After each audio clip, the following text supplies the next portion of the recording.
Deus abençoe. Eu vou começar falando dessa profecia dessa semana, em nome do Pai, do Filho e do Espírito Santo. Amém. É uma alegria, mais uma vez, poder estar aqui partilhando com você, num ambiente diferente daquele que foi das gravações passadas.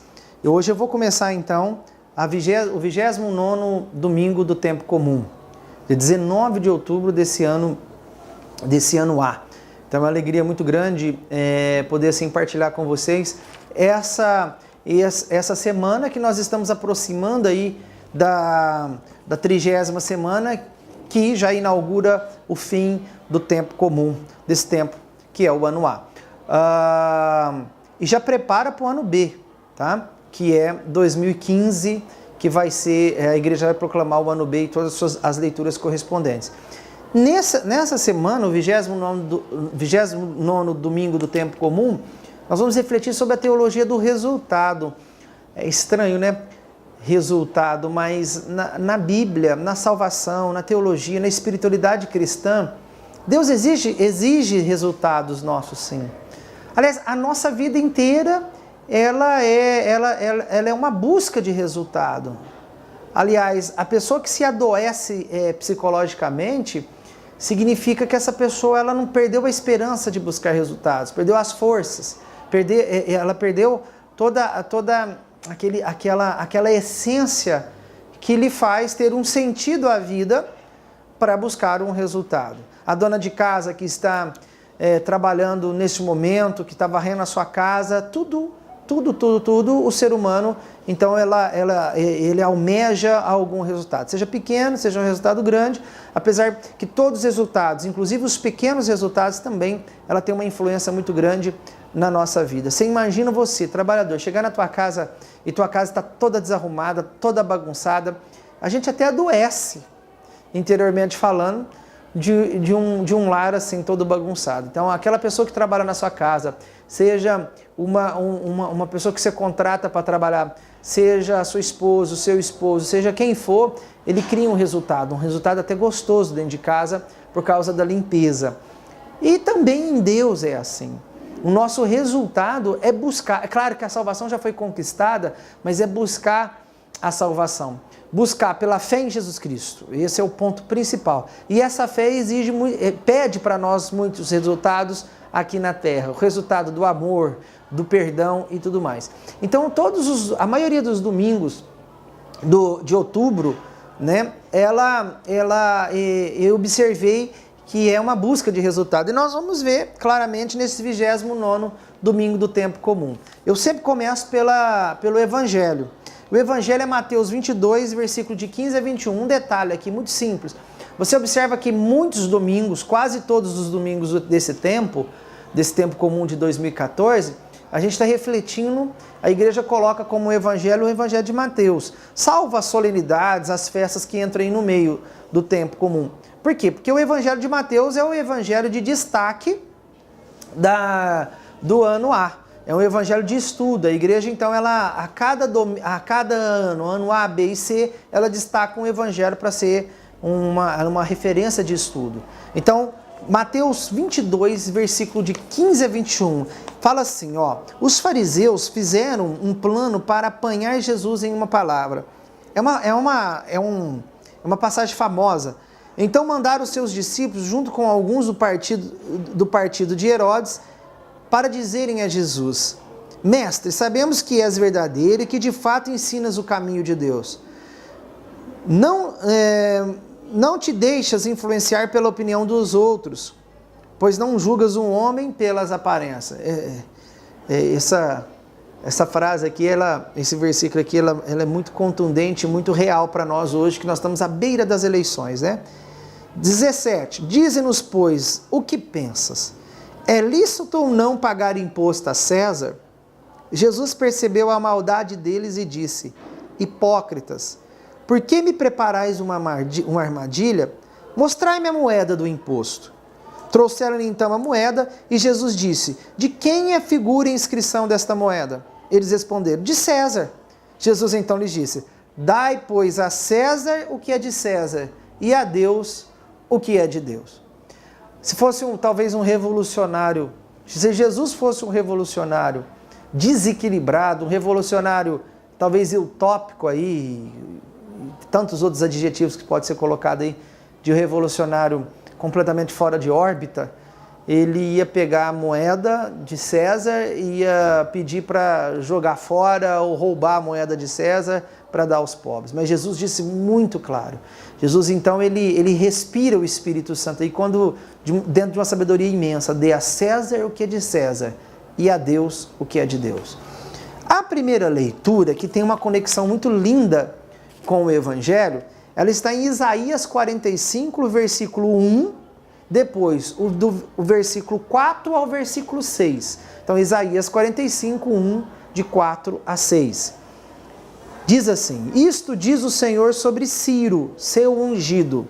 Antes de mais nada, Ciro era um rei da Pérsia, um rei pagão. Tá? O Senhor disse então sobre a pessoa de Ciro, e ele coloca assim, né, Isaías, seu ungido. Ciro era pagão, mas o Isaías coloca essa característica, né? Ciro, seu ungido, ungido de Deus. Mas como? Ele era pagão e ungido de Deus, mas olha lá. Tomei-o pela mão. Deus falando, desculpa, o Senhor falando. Tomei-o pela mão para submeter os povos ao seu domínio. Dobrar o orgulho dos reis. Abrir todas as portas à sua marcha. E para não deixar trancar os portões. Esses portões é porque o povo de Israel, ele foi deportado também para a Pérsia. Na verdade, ele estava na Babilônia e a Pérsia tomou a Babilônia. E ali ficou esse povo de Israel, que foi a grande dispersão do Antigo Testamento. Né? O povo de Israel em Jerusalém, quando caiu Jerusalém, eles foram para a Babilônia com o rei Nabucodonosor. Só que a Babilônia, como eu disse, caiu na mão dos persas.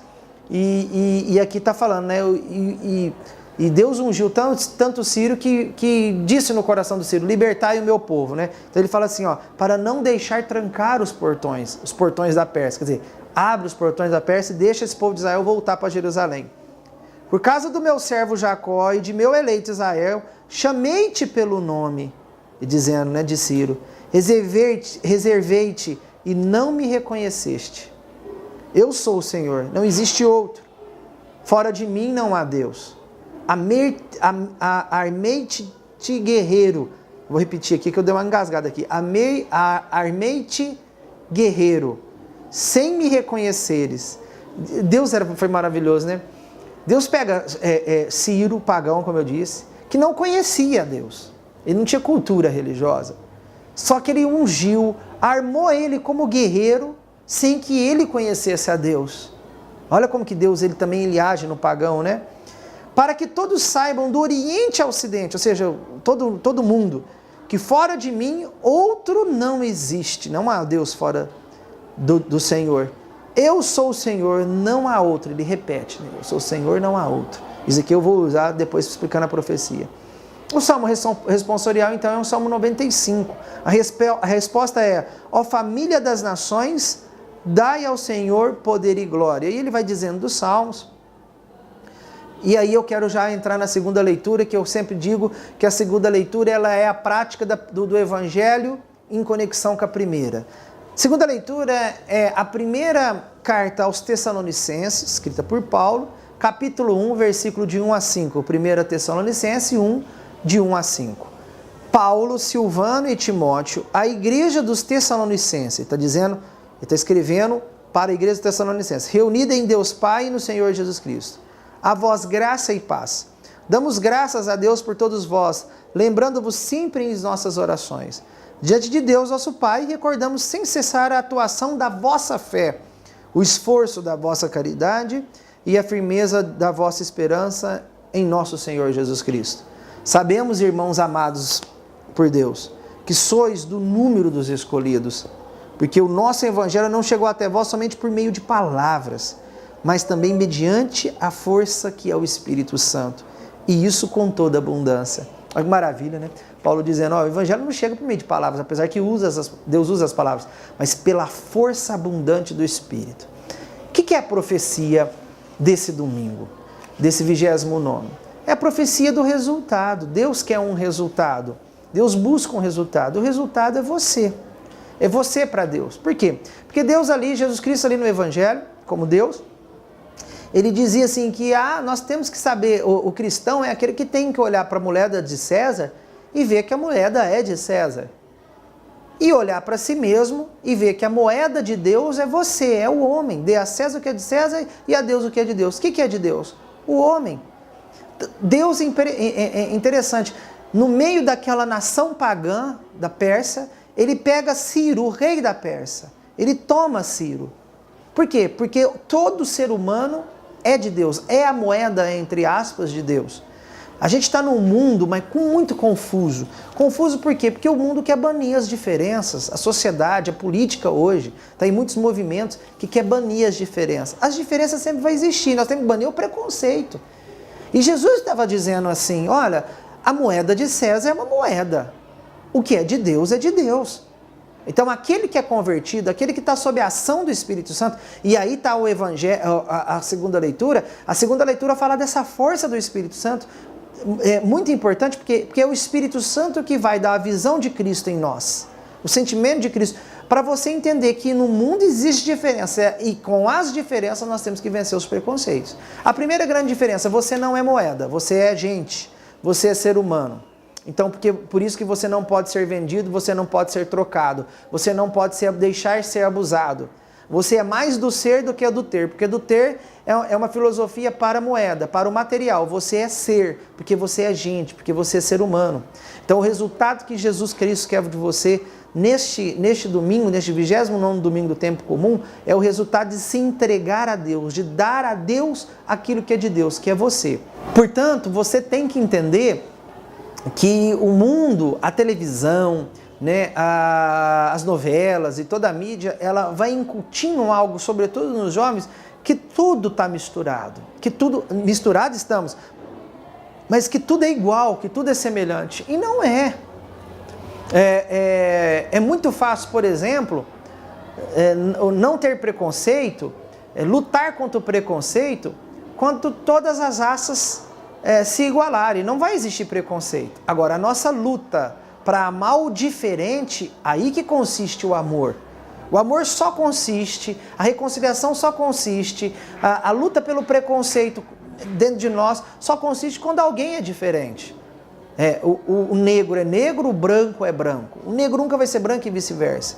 Pode galgar os mesmos lugares, que isso é uma luta nossa, é a luta da igreja, galgar os mesmos direitos, que isso tem que acontecer, mas vai ser diferente. Por exemplo, o homem é diferente da mulher. E as diferenças, sem o preconceito, gera salvação, gera vida nova. Como que geraria, como, por exemplo, eu ia ser gerado e você ia ser gerado, se não existisse uma pessoa tão diferente da outra, que é um homem e uma mulher.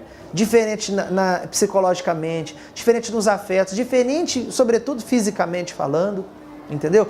Então, o que Cristo está dizendo é o seguinte, que nada no mundo é igual. Existe diferença. E você precisa entender muito bem que o inimigo de Deus, no caso, ele se disfarça. E Jesus Cristo já dizia no Evangelho que o inimigo se disfarça de igual. Está aí quando ele diz assim, cuidado com os lobos na pele de carneiro. Ele quer se igualar aos carneiros. E essa guerra aí para tirar as diferenças é um perigo muito grande. Nós precisamos aprender a tirar a falta de amor, a falta de reconciliação, o preconceito, nós precisamos sim banir. E é isso que Deus quer. E como que eu vou banir o preconceito? Dando a mim mesmo a Deus. Quando eu sei que uma coisa não é boa ou quando uma coisa é ruim, quando eu consigo separar, quando eu dou a Deus aquilo que é de Deus, que sou eu, que é você. E até mesmo assim, eu não sei que caminho que eu estou seguindo. Eu presto vestibular, não presto, eu entro desse emprego, não entro. O que eu vou fazer da minha vida? Às vezes a gente está numa confusão terrível. A gente confunde. Qual que eu vou namorar?